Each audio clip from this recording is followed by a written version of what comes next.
In the bottom left here in the red, he is the Kite's ace, the sun, it's Solar.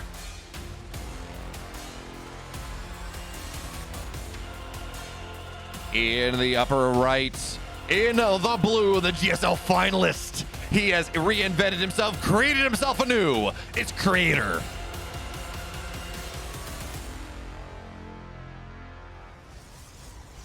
And man, not only is this a matchup with history, not only is this a matchup where Solar has won a lot of games, but as of recently, Creator has had his number. This matchup in general, PvZ, is a matchup in flux, but in a fantastic way as of late. Hero has been showing this mass gateway man heavy pressure style that either works really well or it doesn't. It's kind of binary right now, but it's getting there. You can see the style is in development and we see promise.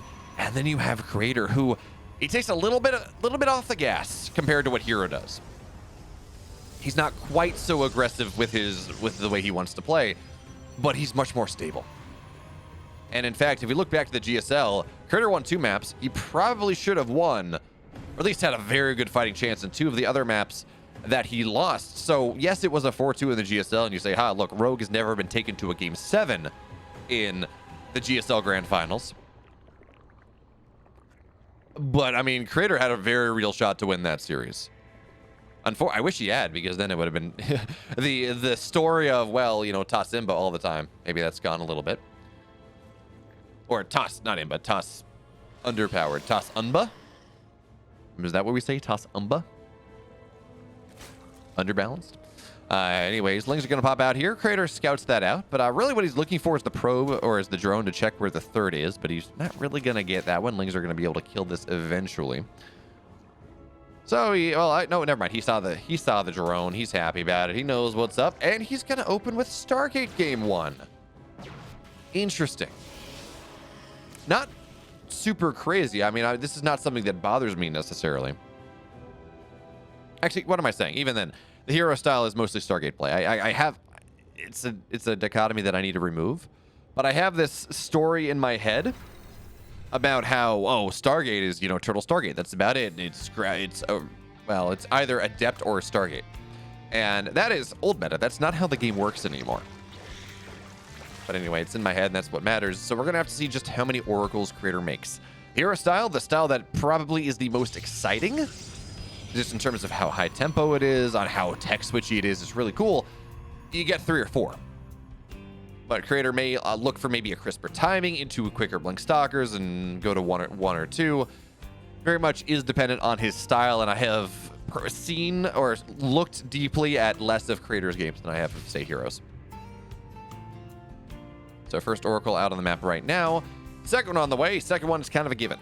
But 3 or 4, that's maybe a little bit more of a question here. Solar, he's got that 330 Roach Warren, 340 Roach Warren. Safety Roach Warren does have some aggressive options, but realistically, with these openers that Creator has gone for, if it is a, well, really not going to do much of anything for now as the Oracle flies in, and hey, you know what? They're queens. There are no spores. So yeah, sure, there are queens, but Oracle gets 3 kills to start, and we're going to have to see how much more it is able to achieve, because there's a second Oracle on the map.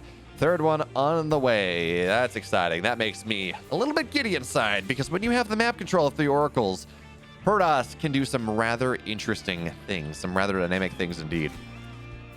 But now spores are on the way, so at least Solar is reacting to this now. His Ling's on the other side looking for that counterattack. Trying to keep the Overlord alive, and the Stalker's going to trade his life for an Overlord. And that's not what you want.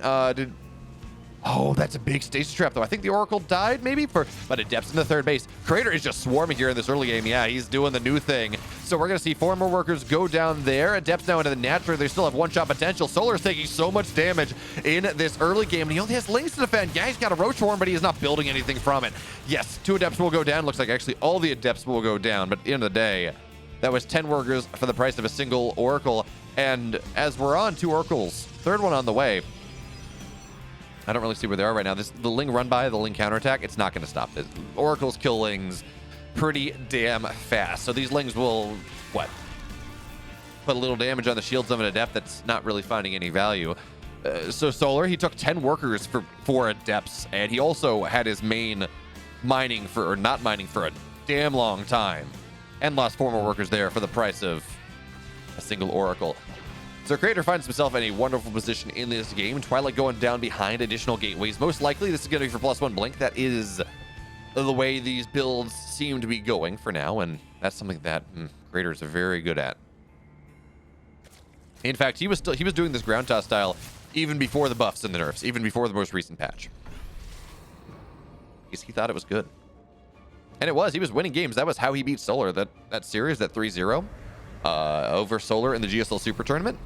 Oh, you love to see. Yeah, that also makes me very happy. That's how Oracles were in part designed to be used, or at least thought about. When you turn Creep Tumors Light, it was specifically targeted at making it easier for Protoss to clear creep. I mean, yeah, sure, it did help Terrans a little bit too, but really, it did seem targeted at making it so Oracles could pair up and clear creep a little easier. That and the Revelation cost buff. Now Oracle into the mineral line once again, and the stasis trap. This one will not complete. Solar has Lings in the proper position, but there we go. Blink +1 on the way. 3 additional gateways going up to a grand total of 8. Yes, there we go. 8 warp gates on the way. The Creator's also got a 4th base before 7 minutes. So he's going to have his 4th base up before Solar, and he's going to look to defend it as well as he can. Not by defending it necessarily, but by being super aggressive. By running across the map with all these Blink Stalkers with her +1. And this is good news for Creator, because assuming Solar doesn't run across the map right now and just hit him before he's ready, which shouldn't happen. Blink is going to be done rather soon. It's going to be a primary Roach Ravager force, not a lot of Lings. +1 Blink Stalkers, they shred armored units. They do very well against Roaches here. So right now, just Oracles and Stalkers on the edge of the map, trying to remove the creep spread, making it a little bit easier maybe for them to put pressure on the Zerg 4th base. But the army is getting bigger. Do we have a Warp Prism? No, we don't. Do we even have a Robo? Okay, no Robo. I expected there to be a Robo Warp Prism by now, but that answer is incorrect. I guess maybe relying on the fact that the position you're looking to push is pretty rallyable.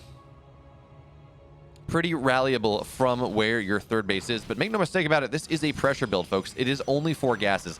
Now, Stalkers, they're going to find a bunch of Roaches, forced to blink on backwards because their upgrades +1 is not yet done. And here comes the Robo. Here comes 2 additional gateways. So now we're at 10 gate. Chargeless on the way. It is truly... We're seeing Mr. Gateway Man on the way as the rocks go down. We're going to see some creep get denied, though. Nice job, Creator. Again, he's doing a very good job of making it so that the creep spread is not really going all that far forward. Yes, it's a screen away, but it's not halfway across the map just yet. And that just makes it so much easier for a Creator to hold this high ground. It makes it so much easier for a Creator to really just have pressure on the map in general. But Charge, halfway done. It looks like we're going to see maybe some Ling drops, some Roach drops. I don't think Baneling Nest has been made, as we do have, of course, a Dropper Lord on the way. This actually also might be for Queens. This might be for the Rogue style, really, or the Cyril style, really delayed Queen Walk drop idea. But if Disruptors are on the way, so I don't really like that. I don't know. We're going to find out in a second, though. Stark's now blinking forward and knocking off as many Roaches. Hey, they got a Ravager Cocoon. That's nice. But they do have to be careful when their blink is off cooldown, and the army of Solar is big. Now, Stalker's on, sure, random Stalker run by into this 4th base. They're going to knock down static defense. That looks like that's all they're going to be able to do, though, because on this side of the map, I mean, there are no Queens here. There's nothing really to defend. This one Ravager goes down immediately. These Oracles are going to be really key in this defense for Creator, and the supplies are really good. I mean, well, as I say that, Solar's at 140 army supply. It's under 40 army supply of just Roaches, though. Roaches and Ravagers. Force fields to start are going to be fantastic. Roaches do fall. Now, Oracles flying on. Queens are not out of their spots just yet. They can't transfuse anyways. Oracles, they're targeted down so many of these Ravagers, but still the Stalkers, they have to blink backwards. They have to run away because there is no holding this 4th base. Yeah, the Oracles did a lot of damage. They have done truly a lot of damage, but it's still 140 supply of Solar. Now, on the other side of the map, Zealots were able to knock this base down, and Creator does have a base on the bottom side, so it's a 3-base Protoss, there's a 3-base Zerg. You're always going to be happy about that one. 2 Disruptors on the way here. Now Creator, all he's got to do is buy some time. That's what's truly important here. Yeah, Disruptors and these Roaches, these Ravagers will start to fall in earnest. There's no creep spread to allow them to really split, and there we go. Oh, no, he targets it down. Bile's going to land. Second Disruptor is going to look for a shot here, and you do need it. No, Solar's not going to get the shot on that one. He will lose a lot here, and the supply delta starting to follow just a little bit more as more and more Zealots warped in. 2 Disruptors on the way at a time, but they're kind of locked in a wall, and that's a bit scary. But now Disruptor runs forward. Does he have the cooldown? Not just yet, but these roaches, they're starting to die. This push from Solar is running out of steam. And the last shot of the Disruptor, more Ravagers, they fall. And guess what? We got more where that came from. Knock them down, line them up. The push from Solar is not working anymore. It didn't work. It didn't work at all, really. Yeah, he got a 4th base, but no probes died. I guess maybe it's good that there's creep spread on this side of the map, but it's not like there's a Spire behind this. There's no tech transition. +2 is done for Creator. He holds. He takes game 1. There we go. In the upper right here. In the red, he's down 1 for Kaizi. It's Solar.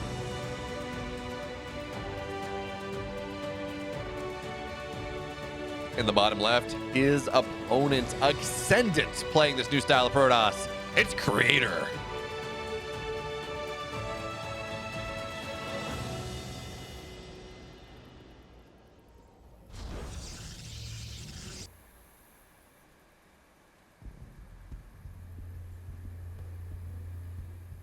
All right, so game 1, we saw effectively the hero style. The whole different iterations. Creator went into it differently, went into disruptor play, and that's something hero does, but Creator's disruptor control is much better. It's kind of the one spot where hero lacks a little bit. And, I mean, it worked out for him. Yeah, he lost a 4th base, but I mean, that was massively all in from Solar, especially after the run-by, the Zealot run-by killed his 4th base. The Stalker started it, the Zealots finished it. That's Solar randomly pinging the bottom side. He says, look, I'm going to practice Spire there in 5 minutes. And I'm doing this just for viewers in the audience. Although, actually, funnily enough, if you're curious, if you are scouting something, and you don't want to spend the time to actually click on it, figure what it is, because you have to worry about a harassment or something, if you just ping whatever structure it is, that building that you're not sure what it is, it'll still say X player, so Behemoth, if I'm playing, wants to attack whatever it is. So if you see a structure building, you're like, okay, I don't know what that is, but if it's in vision, you can ping it. It says Behemoth wants to attack the Spire. Things like that. The more you know. Ways to make your scouting more efficient. Now, we don't see the probes do that, but... we don't see the pros do that. Probes do whatever they want. They're robots. Do they have any agency? Do they have any will to live? Well, we know Proteus does, but other than special sentient probe. Do they have any thoughts in their circuitry other than, you know, make sure you don't die so you can mine more? Creator will not block that 3rd base, though. Well, cheeky play.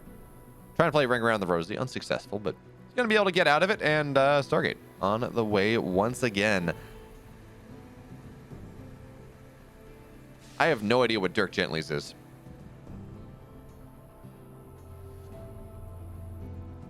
Because also, realistically, 9 times out of 10, if I see someone talking about... they don't say it's Elijah... well, they say Elijah Wood, but it's also 50%, hey, the guy looks like Frodo. Hey, Ray Rain. I mean, this is just the new style. It is... and saying they just win with Mass Stalker is really not accurate. They win because they get damage done early, they mass harass, they put so much tempo on the map that... they delay whatever Zerg aggression is happening by just long enough that they can survive. So saying, yes, just because Stalkers are good is not really accurate. I'm not sure. I don't think that's what you're saying necessarily, but it does bear pointing out that there's a lot of skill involved, both in the blinking and in how you get there. As this Overlord does go down, now it's time for the Oracles to run onto the other side of the map.